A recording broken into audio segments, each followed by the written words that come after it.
칼리굴라는 로마 2대 황제 티베리우스 황제의 조카이자 양자인 게르마니쿠스 카이사르의 아들로 아버지 휘하의 군인들에게서 칼리굴라라는 별명을 얻었고 이 이름으로 알려지게 되었다. AD 19년 아버지가 33년의 어머니인데 아그리피나마저 죽었으며 31년과 23년의 형들인 율리우스 카이사르 네로와 드루수스 카이사르가 죽었는데 사람들은 이를 티베리우스가 교사한 것이라고 여겼다. 칼리굴라와 나머지 세 여동생은 살아남았으며 그는 아버지의 잘 알려진 이름을 따서 가이우스 카이사르 게르마니쿠스라는 이름을 택했다. 티베리우스 황제가 살아있는 동안에는 불만이 있어도 내색할 수 없었고 모두가 조용히 자기 일만 열심히 하며 살아야 했다. 로마 제국에서 자기 생각을 입 밖에 내는 일은 매우 위험했다. 신중하지 못한 말 한마디에 곧바로 체포되기 일쑤였다. 죽음조차도 그를 두려워한다. 이러한 이야기가 떠돌 정도였다. 카프리 섬에서 말년을 보내던 천하의 티베리우스도 결국은 세상을 떠났다. 드디어 로마의 숨통이 틔었다. 로마에서는 티베리우스의 장례식을 화려하게 치르지 말라는 여론이 커졌다. 시민들은 그가 죽고 나서야 체포, 공개재판, 처형과 같은 끝없는 위협으로부터 자유로워졌다고 느꼈다. 그러나 티베리우스의 몸에서 모든 힘과 혼이 빠져나갔는데도 원로원은 떨고 있었다. 두려움에 떠는 일을 되풀이하다 보니 두려움이 몸에 밴 것이다. 원로원은 감옥문을 열지 못했다. 우연의 일치인지는 몰라도 투옥되어 있던 사람들 중 많은 수가 티베리우스가 죽던 날 처형당하기로 되어 있었다. 사형 집행자들은 자신의 일을 끝까지 책임지는 모범적인 공무원들이었다. 그들은 살려달라고 애원하는 사형수들의 목을 졸랐다. 다음 날 또는 다음 주에 세상이 어떻게 바뀔지 누가 알겠는가? 티베리우스가 정말로 죽었는지 누가 확인할 수 있었겠는가? 티베리우스 황제의 잔혹함과 힘은 죽음 이후에도 영향을 잃지 않았다. 연락병들이 발빠르게 움직였다. 200km나 되는 거리를 48시간 안에 내달렸다. 티베리우스가 묻힌 미세눔에서 로마에 이르기까지 로마의 새 주인에 대한 이야기가 퍼졌다. 곧 원로원이 소집되었고 로마의 새 주인을 황제로 추대하기 위한 준비에 들어갔다. 24살밖에 안 된 가이우스 카이사르, 흔히 칼리굴라라고 불리는 이가 바로 그 주인공이었다. 그는 티베리우스에게 추방을 당한 아그리피나와 국민들의 사랑을 한몸에 받다가 오래전 세상을 떠난 게르마니쿠스 사령관 사이에서 태어났다. 당시 대부분의 지배계층 자녀들은 세이아누스와 티베리우스의 희생양이 되었지만 칼리굴라는 살해하기에 너무 어리고 무의미하다는 이유로 3명의 여동생과 함께 목숨을 부지할 수 있었다. 어머니가 국가반역죄로 체포되자 칼리굴라는 할머니인 안토니아의 보살핌을 받다가 카프리에 있는 늙은 황제의 궁으로 보내졌다. 그는 당시 19살이었다. 칼리굴라는 싫든 좋든 간에 자신을 감추고 가식적으로 사는 법을 배워야만 했다. 황제는 칼리굴라와 가까운 사람들을 이용하여 칼리굴라를 법정에 세울 만한 말이나 행동을 찾아내려 했지만 칼리굴라는 결코 자신을 드러내지 않았다. 그는 자기 가족에게 일어났던 불행을 기억하지 못하는 것처럼 행동했다. 어머니와 형제들에게 언제 그런 끔찍한 일들이 일어났었느냐는 식이었다. 칼리굴라는 자신을 완벽하게 통제하면서 티베리우스에게 충성스럽고 절대적인 신뢰를 보여주었다. 얼마나 순종적이고 충성을 다했던지 훗날 사람들은 칼리굴라만 한 노예도 없었고 티베리우스만큼 악덕한 주인도 없었다고 말했다. 그러나 이 젊은이의 내면에는 일찍부터 잔인하고 과격한 것을 좋아하는 사악한 본성이 숨어 있었다. 칼리굴라는 죄수들이 고문당하고 처형되는 장면을 즐겨보았다. 그는 가발과 긴 옷으로 변장을 하고 술집과 음탕한 장소들을 드나들었다. 티베리우스 황제도 이 사실을 잘 알고서 가이우스가 살아있는 것은 나를 비롯해 온 국민에게 불행이다 라고 말했다. 아우구스투스 황제의 후손 중에 얼간이나 악질들만 남았다는 말은 사실이었다. 그러나 칼리굴라의 몸속에는 증조부인 아우구스투스 황제뿐 아니라 안토니우스의 피도 흐르고 있었다. 다시 말해 칼리굴라는 승전장군과 악디움해전의 패자의 모습을 동시에 닮은 사람이었다.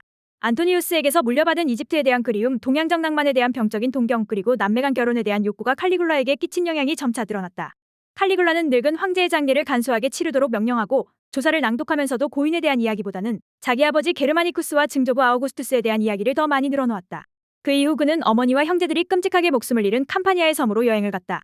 칼리굴라는 가족의 유고를 거두어 로마로 옮기게 한 후 성대한 의식을 거행하면서 아우구스투스의 묘에 안치했다. 원로원에는 살아있는 여동생 3명에게 최상의 대우를 하도록 요구했다. 칼리굴라는 자신과 사촌지간이자 공동상속자이고 선왕인 아버지와 이름이 같은 티베리우스에게 역시 각별한 신경을 썼다. 칼리굴라는 17살이 된 어린 티베리우스를 아들로 입양하고 청년 백작이라는 자기를 내린 뒤 스스로 목숨을 끊도록 명령했다. 칼리굴라는 다음 희생양으로 마크로라는 이름의 근위대장과 그 부인을 골랐다. 마크로는 악명 높은 세이아누스의 후임자로 칼리굴라가 황제 자리에 오를 수 있도록 적극 도운 인물이었다. 그러나 칼리굴라는 어느새 귀찮은 존재가 되어버린 마크로를 이집트 총독으로 임명하고는 그와 그의 부인이 배에 오르기 전 자살 명령을 내렸다. 칼리굴라는 로마 귀족의 결혼식 도중에 신부를 납치하여 자기 여자로 삼은 적이 2번 있었다. 그러나 얼마 안 가 그 여자들도 모두 쫓겨났다. 카이소니아라는 여인은 아름답지도 젊지도 않은 데다 사치스럽고 경박한 여자였으나 칼리굴라의 열정적인 사랑을 받았다. 칼리굴라는 그녀에게 군인의 옷을 입히고 투구를 쓰고 방패를 들게 한 다음 자기 곁에서 함께 말을 타게 했고 친구들에게는 종종 그녀의 벌거벗은 모습을 보여주었다. 칼리굴라는 카이소니아가 딸을 낳고 나서야 한 여자의 남편이자 한 아이의 아버지답게 행동했다. 그 딸아이가 칼리굴라의 혈육이라는 사실은 아이의 버릇없는 태도에서 드러났다. 이후 칼리굴라는 정치를 하기 시작했다. 가장 존경받는 원로원 의원들은 토가를 입은 채 칼리굴라가 탄 마차 옆에서 뛰어다녀야 했고 칼리굴라가 의자에 누워있을 때에는 노예처럼 그 뒤에 서 있어야 했다. 그렇지 않은 의원들은 비밀리에 살해되었다. 한 번은 황제 자신이 데리고 있던 재무관에게 매질을 하도록 했는데 먼저 옷을 모두 벗긴 다음 군인들이 채찍을 휘두르기 좋게 그를 군인들의 발 앞에 엎드리도록 했다. 검투사 경기가 있을 때에는 관객이 더위에 땀을 흘리도록 일부러 천막을 치우라고 명령했다. 그리고 누구도 경기장을 떠날 수 없게 했다.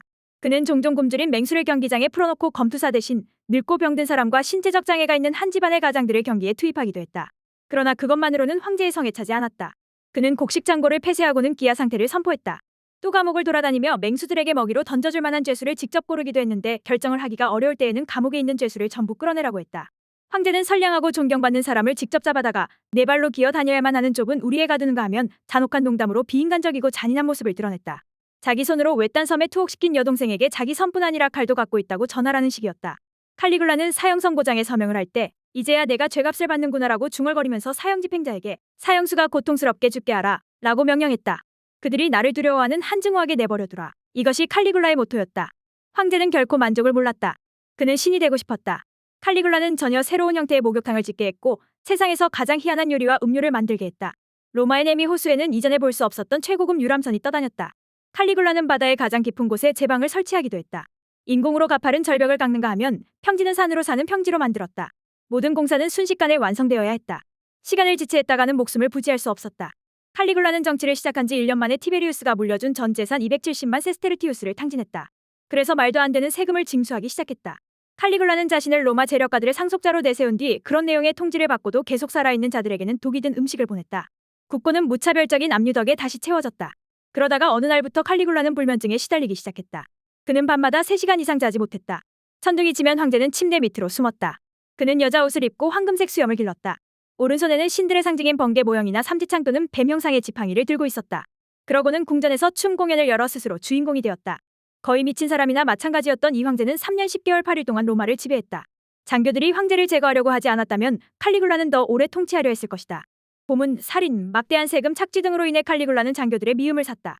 과거 큰 군사적 업적을 이뤄냈으며 근위대 부군단장을 지낸 카시우스 카이레아라는 노인은 위험을 피하지 않는 인물이었다. 바로 이 사람이 칼리굴라의 광기를 끝장냈다. 칼리굴라 황제는 카이레아에게 불쾌하고 말도 안 되는 일을 시키기를 좋아했다. 그리고 다른 장교들 앞에서 이 부군단장을 놀림거리로 삼았다. 카이레아는 비록 적은 수였지만 반란군을 결성했다. 그는 40년 1월 24일 극장의 지하 복도에서 황제를 기다리고 있었다.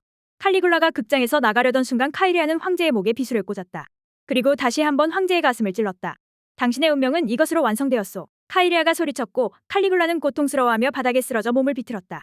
나는 아직 살아있다. 칼리굴라는 절규했지만 결국 30군데나 칼에 찔리고는 목숨을 잃었다. 한 백인 대장이 칼리굴라의 아내 카이소니아마저 죽였다. 칼리굴라의 딸은 벽에 부딪혀 머리가 깨져 죽었다. 칼리굴라가 죽었다는 소식이 퍼졌지만 거의 아무도 그 말을 믿지 못했다. 그 염소가 스스로 지어낸 소문일 거야. 이 소문을 내고 지켜보다가 또 사람들을 곤란에 처형하려고 들 거야. 라고 사람들은 은밀히 말했다. 결국 칼리굴라의 광기는 그의 죽음 이후에도 사람들 사이에서 조금 더 머무르다가 떠났다.